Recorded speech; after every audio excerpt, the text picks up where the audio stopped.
Ya, saudara, terima kasih Anda masih bersama kami di Sulawesi Tengah hari ini. Kali ini kami akan mengajak Anda untuk bergabung bersama kami seperti biasa dalam segmen aspirasi masyarakat berikut ini.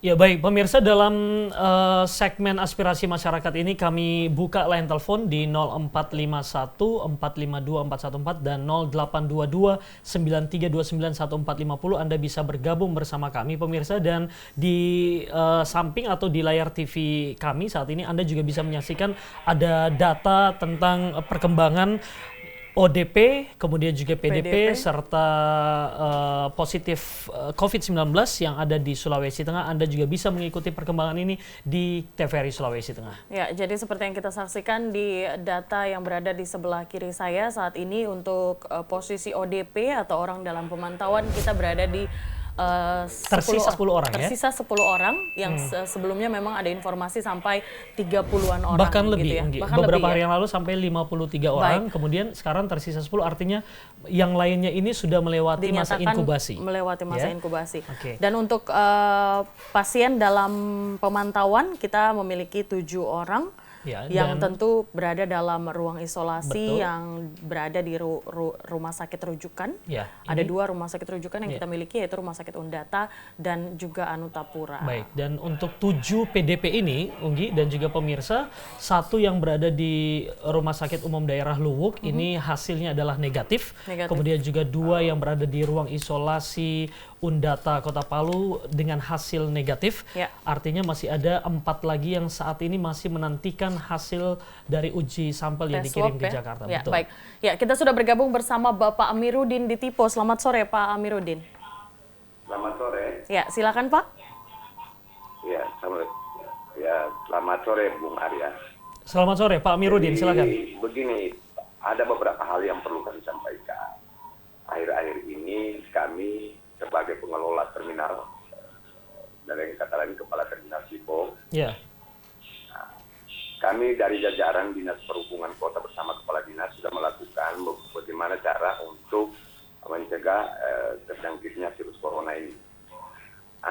Ada pertama, perlu saya sampaikan bahwa surat edaran itu sudah kami sampaikan beberapa pengusaha angkutan yang ada, khususnya di wilayah Kota Palu yang beroperasi angkutan antar provinsi, bahwa menyediakan tempat cuci tangan, kemudian setiap penumpang kita himbau yang datang, suhu tekanan panas, suhu sehingga tubuh. Kita konfirmasi ke puskesmas setempat.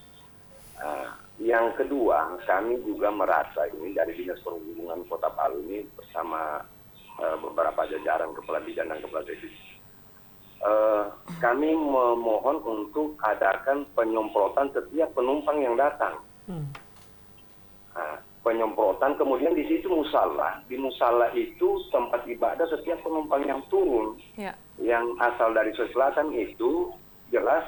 Saya tadi malam ada kejadian bahwa rombongan jemaah tabligh yang baru-baru mengadakan di Goa yang dipulangkan oleh pemerintah Sulawesi Selatan. Jam 1 malam Kepala Dinas saya mengantar ke ke Rumah Sakit Umum. Sebelumnya jam 5.40 rombongan pertama sudah tiba. Kemudian kita koordinasi dengan puskesmas. Puskesmas dokter jaga ini untuk pelaksanaan yang bertugas pada hari itu tidak ada. Begitu juga yang di Rumah Sakit Umum. Jadi Kepala Dinas kami juga menghimbau agar supaya berkoordinasi terus dengan pihak puskesmas. Cuma pihak puskesmas kami koordinasikan bahwa mereka itu jam 10 malam. Biasanya rombongan datang itu di atas jam 10 malam. Kemudian ruangan ibadah itu belum ada penyemprotan disinfektan. Saran saya, apa yang dilaksanakan oleh beberapa kota-kota seperti di Jawa, setiap penumpang yang turun disemprot sehingga virus yang melekat itu bisa mungkin kita cegah. Ini yang sampai saat ini ruangan tunggu tempat rumah ibadah belum ada penyemprotan disinfektan. Ya, baik. Pak Amiruddin, apakah upaya apa yang sudah dilakukan oleh Pak Amiruddin dan mungkin teman-teman yang berada di terminal Tipo ya Pak ya ini untuk mendapatkan cairan desinfektan atau dengan keterbatasan yang ada saat ini seperti begitu. apa? Dan apakah sudah ada respon? Jadi begini, beberapa ini minggu-minggu ini kami dari Dinas Perhubungan yang dipimpin langsung oleh Kepala Dinas kami Pak Arif Lama Karates gencar-gencar memberitahukan beberapa pimpinan PO, memang Bu, ini nanti kami minta ketegasan nanti supaya apabila nanti pengusaha angkutan tidak mau mengindahkan instruksi dari Kepala Dinas kami, terpaksa kami juga akan menyurat ke Kepala Terminal yang ada di Makassar, sehingga kami tidak akan masukkan itu kendaraan yang betul-betul tidak mau mereka kalau dievakuasi ke puskesmas atau ke rumah sakit. Nah, kemudian cairan-cairan yang kami tunggu ini sampai saat ini penyemprotan belum ada. Padahal ini pasti tempat orang berkumpul, ini terminal ini sangat membahayakan, apalagi ruang tunggu masuk. Baik, Pak Amiruddin, ada yang ingin kami dapatkan juga data dari Anda kebetulan atau Anda ini memang dari Dinas Perhubungan begitu ya? Iya. Perhubungan. Nah, tentunya bekerja sama dengan mereka yang bertugas atau dinas di terminal, apakah selama ini dalam waktu kurang lebih 1 bulan terakhir ini ketika beberapa provinsi ataupun juga beberapa kota lainnya sedang gencar-gencarnya adanya pengendalian resiko penyebaran COVID-19, di terminal-terminal tempat berdasarkan pantauan dan juga di mana Dinas Perhubungan juga bertugas, apakah di situ belum ada dari tim medis tertentu yang juga melakukan pengecekan suhu tubuh sejak beberapa waktu yang lalu? Memang belum ada ya Pak? Ya, memang belum ada. Belum ada? Oke. Ya, belum ada. Baik.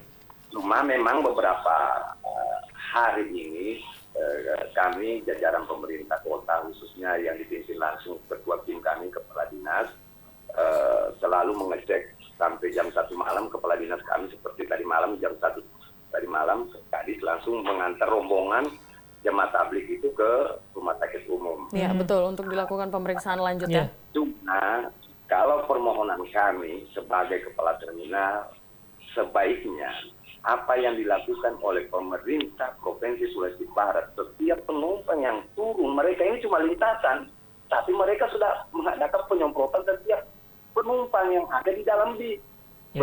Ya, baik. Maka kami sungguh terbatas dengan apa yang kami sampaikan ini. Mungkin ada nanti dari TVRI juga menyuarakan hasil kami ini, sehingga kami juga petugas ini tidak kewalahan. Kami bertugas ini 1x24 jam. Betul. Dan tentu merasa lebih aman begitu Pak ya? Iya, karena begini, resiko kami sebagai petugas terminal ini, di mana tempat perkumpulan orang banyak, apalagi saat ini di daerah Makassar itu sudah terpapar 2 orang. Baik. Sehingga kami juga harus was-was. Betul. Iya. Dan kami minta besok itu penyemprotan disinfektan itu khususnya di ruangan musala tempat ibadah itu penyemprotan dengan ruangan tunggu. Ya. Saya rasa itu saja yang perlu saya sampaikan. Terima kasih Bapak Amiruddin. Terima kasih Pak Amiruddin, dan kami juga memberikan apresiasi kepada mereka para petugas terminal, termasuk juga Pak Amiruddin yang juga sudah ikut mengambil tindakan juga aksi untuk peran begitu ya dalam pencegahan penyebaran COVID-19 khususnya ada di Sulawesi Tengah dan di Kota Palu pada khususnya Sulawesi Tengah pada umumnya. Jadi memang walaupun memang saat ini ada banyak warga Kota Palu yang bekerja dan bisa mendapatkan kesempatan untuk work from home atau bekerja dari rumah, tapi kita tahu memang kita masih memiliki beberapa warga yang harus pergi bekerja karena memang yang pertama adalah mungkin dia bekerja di fasilitas pelayanan publik, dan yang kedua adalah dia memang harus bekerja untuk hidup. Jadi kalau misalnya tidak bekerja, tidak mendapatkan uang harian seperti itu. Baik, memikirkan keluarga betul, juga. Dan tentu ini juga merupakan orang-orang yang hingga saat ini terus kami berikan apresiasi setinggi-tingginya begitu, dan kami berharap semoga mereka semua yang berada di luar sana tetap sehat, menjaga kesehatan agar tidak sakit dan tidak membantu penularan. Baik, kita terima penelpon kedua dan sekaligus penelpon terakhir kami, Dion di Kabonena. Pak Dion, selamat malam. Malam. Ya, silakan Pak. Semoga sehat selalu. Ya, terima kasih. Yang pertama, dengan merabatnya kasus corona ini, harapan kami pemerintah segera bertindak dengan cepat, terus masyarakat juga harus menyadari tinggal di rumah sesuai himbauan pemerintah. Ini satu pemandangan kami perlu informasikan Bang Arya, tepatnya di lampu merah ujung Jalan Imam Bonjol Diponegoro. Itu ada Ina dan adik-adik itu duduk-duduk di yang di trotoar ya Pak? Di trotoar traffic light Bapak ya? Iya, betul. Tolong pemerintah yang punya kepentingan seperti dinas sosial, tolonglah dihimbau atau diberi tempat yang layak, berikan apa yang memang mereka butuhkan. Kita malu sebagai warga Kota Palu, masih ada saudara kita yang duduk-duduk di trotoar, panas, debu, dan tadi saya lihat ada anak kecil. Itu tolong diperhatikan, tidak terkait. Jangan diam, tolong. Kasihan mereka.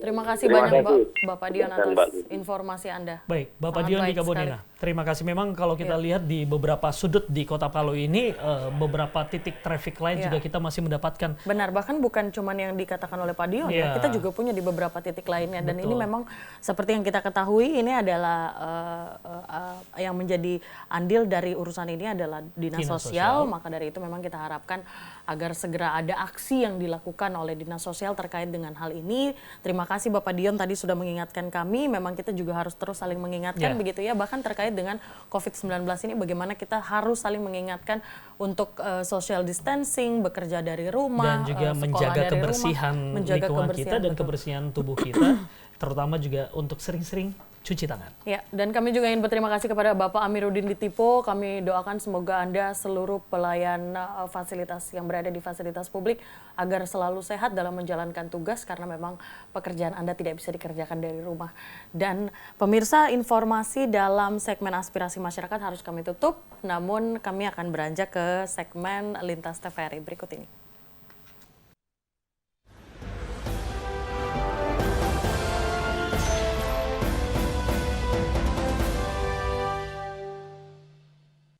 Dalam segmen Lintas TVRI kali ini kami akan mengajak Anda ke Gorontalo, pemirsa, untuk mengantisipasi penyebaran COVID-19. Pihak Universitas Negeri Gorontalo tidak hanya menerapkan kuliah sistem online, namun juga membatasi kunjungan tamu dari negara terdampak COVID-19 dan membatasi pertemuan seminar.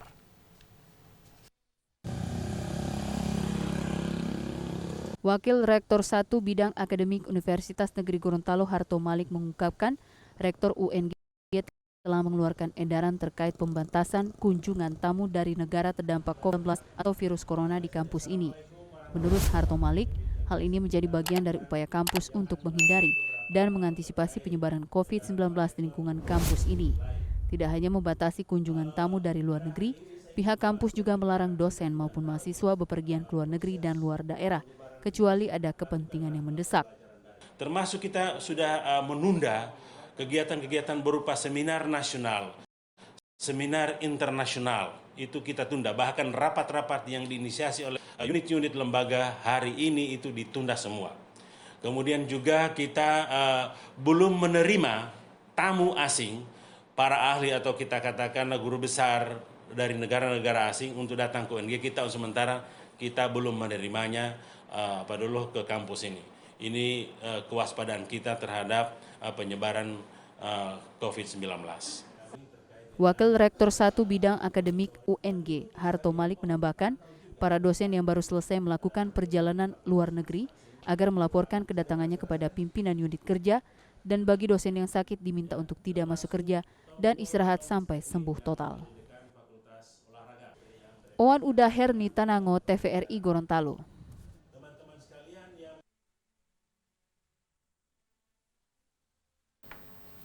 Ya, saudara, informasi dari Gorontalo tadi sekaligus menutup jumpa kita dalam Sulawesi Tengah hari ini. Sebelum kami menutup Sulawesi Tengah hari ini, kami ingin mengucapkan terima kasih kepada seluruh dokter dan para medis yang telah menjadi garda terdepan dalam membantu kami mencegah penyebaran kasus COVID-19 di Sulawesi Tengah bahkan Indonesia. Dan tentu mewakili kerabat kerja yang bertugas, saya Lunggi Giarita. Dan saya Arya Tanjung mengucapkan terima kasih atas perhatian dan kebersamaan Anda. Wassalamualaikum warahmatullahi wabarakatuh. Selamat malam dan sampai jumpa.